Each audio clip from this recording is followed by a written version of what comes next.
Beerzerker. All right. Okay, we got an expensive beer here. Pound for pound, probably one of the most expensive beers I've purchased. This was, excuse me, almost $10. It's like $9 or $10 for this. Basically, like it looks like a 12.7 fluid ounce or 375 milliliter bottle. Looks like a good bottle. Homebrew cap on here. This is from Stillwater Artisanal, a dark Saison, dark Saison ale. And I thought it said session. I read it off site. This is an 8% beer by volume. I got my 2 little glasses. This is from MA, this abbreviation. So I think that's Maryland. Seems to be an American brew. According to their deposit list, New York and all these are on the list. Alright, mega smoke there. Mega smoke. Alright, motherfuckers. I'm expecting a lot, considering what this cost me. I'm not sure if this is you that's charging a lot or if it was at the store, but the store's pretty good. This is another wine cavern brew. I've been plugging these guys all week. So we got an upside down skeleton on the label. It's a real nice bottle, almost like a Belgian style top or whatever. So thick. $3.75. That's a Saison. So I brought out the red wine glass here. I'm expecting major foam and not getting it, so that's nice.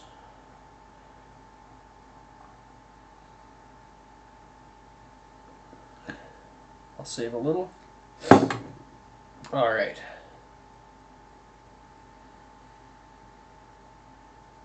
It's smelling pretty nice. We'll find out if it's worth. We'll find out if it's worth the $10. All right. That's a little expensive for me, seeing as I can get Le Fin du Monde for $2.40 a bottle. That's yeah. When you're in Canada, at least here, you pick up Unibrew for that price. You almost stop buying Belgians from Belgium. It's like $6 a bottle, or I get Unibrew for a tenth as much.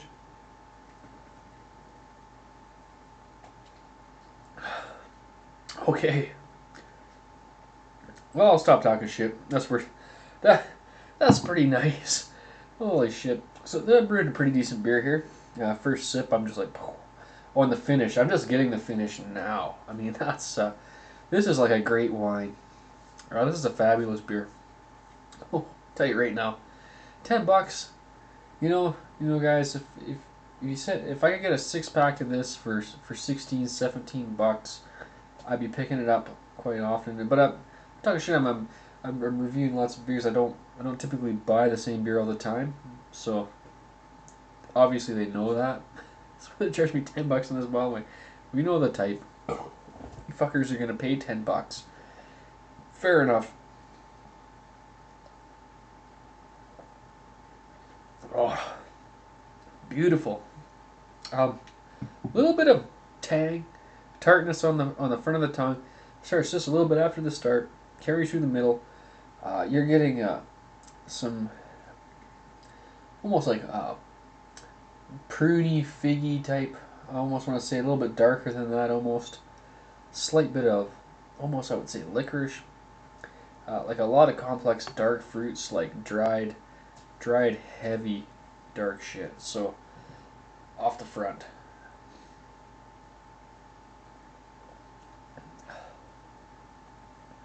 Kind of a tangy fruitiness right off the front.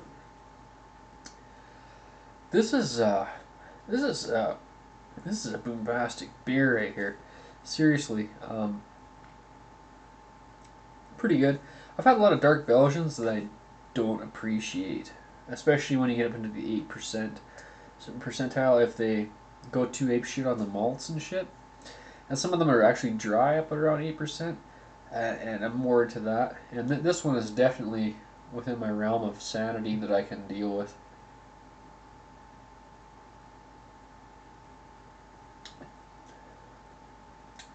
It's got a lot of fruitiness to it and stuff. Yeah, I'm pulling a little bit of licorice out of the back. Great finish to the beer. This is fabulous. And I'm just gonna go on a limb here and say that this is quite dry. I'm getting a great dry mouthfeel through it, and that's why I'm kind of leaning towards being quite favorable on this brew for what I like out of a dark Belgian beer. I don't hate dark Belgian beers. If anyone's heard me talk, I hate dark. A good percentage of them that are just too heavy and too disgusting.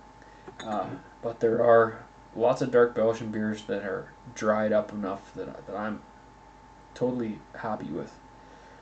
This is great. 8%. I'll plug this shit all day. It was a bit expensive. I'd like to see this go down to at least. If you're gonna charge $10, at least put it in a bomber. You know what I'm saying? Like that would be fantastic. And I don't know, maybe this is maybe you went to a lot of trouble to age the shit out of this or something. I might check out these guys' website. Not that I do that too much with beers or whatever. I just drink them. Fucking tell you what it's about. But it might be something you want to do with these guys, especially with the price point. But definitely do some research on this because I don't know how many beers these guys carry. But definitely worth investigating. Like generally, if I find if they're brewing one kick-ass Belgian, they're brewing all their shit usually is pretty good. Like that's why I plug you to brew so much, as I'm really pleased, especially for the price point of like under $3 a bottle.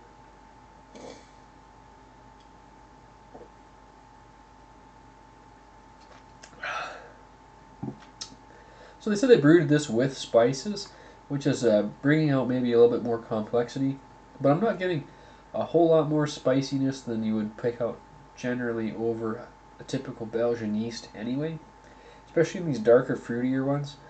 But there's a little bit of a heightened spiciness, I guess, spiciness to it. Um, yeah, picking up a lot of. I'm gonna go on and just say it's like pruny. It's got a bit of prune juice characteristics, which typically I'm pulling out of most of the dark Belgians, if not all of them. It's kind of pruny or a bit like a date or a fig. When people say dark fruits, that's what I think of with these Belgians. It's the dried ones. It's the very rich. It's the fruit cake type flavors. I'm not thinking like, oh, it's dark like a raspberry or I'm thinking like heavy, dark, rich, nasty shit. The aroma's fabulous here. Kind of that fruity tanginess, kind of our fruity smokiness is kind of blended together. The aroma off this beer is fantastic. I say this is one of the better Belgian styles that I've ever encountered in my entire life. And yeah, so $10. Okay, fair enough, guys. But I said like at the beginning, better be fucking awesome for $10, and it is. So, okay, I don't feel ripped off. I just come on, get it a little bit lower, man. Bigger bottle. You know what I'm saying? Put this shit to 750. Oh, it's beautiful. This is amazing shit. So again, and it's such a creamy mouthfeel, such a creamy finish on the way down, with the head and everything on the way. It's so tight and fruity on the way down. It's very light, in a way. It's like heavy flavors, but it's not. It's hard to explain. It's a lot packed into a little. It's like a fucking pill that the astronauts eat as a meal or whatever. It's light, it's drinkable, but yet there's so much flavor in it. That's what I'm trying to get at. So yeah, this review is gonna go a little bit longer. It's 9 minutes in already, and you just gotta talk about something like this because this is a once in a while thing. Like I said, this is expensive shit. It's worth a 10-15 minute review. This isn't the kind of beer you're just gonna pound because that would be fucking stupid, So yeah, you're gonna want to savor the shit out of this, and like I'm still tasting this beer, like in my mouth. I'm just the vapor and everything. It's just emitting all that fruitiness, and I can't believe how kind of light and fruity. You're getting dark fruit flavors, but it's kind of in a light way, and it lingers forever. Like it's a serious beer, people.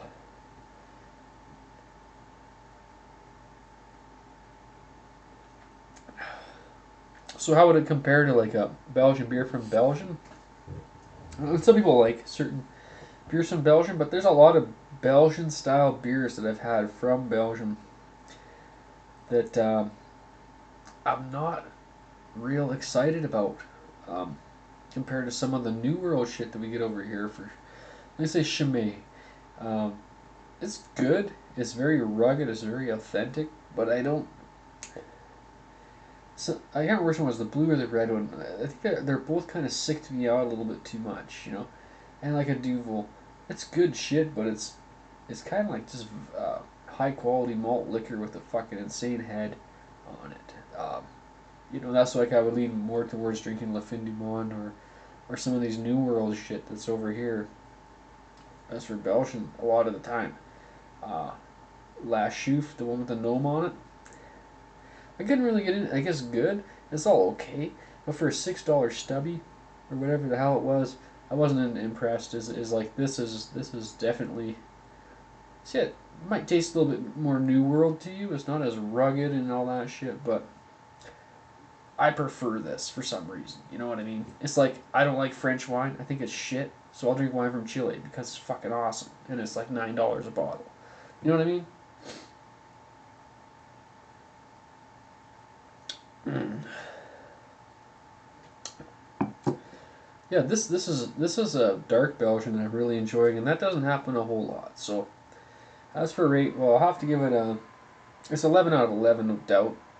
Perfect beer. Great job, guys. Try and brew bigger batches or expand or. I won't should talk. I won't tell you how to run your business. It's I won't. This is a beer I would buy again. Okay, I'm not saying I wouldn't buy it again. It's just like shit. It hurts. You know what I mean? It hurts to get $10 for one bottle, but you know it's worth it, people. And so if you do see a single, don't hesitate. Definitely try it. And I think this is a great beer to review because of the price point on it. You just want to verify. So, yeah,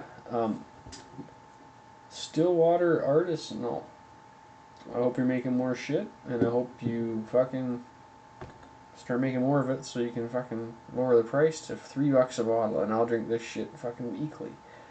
Beerzerker, great beer. You need to try it. Just fucking try it. Beerzerker. Out. Yay!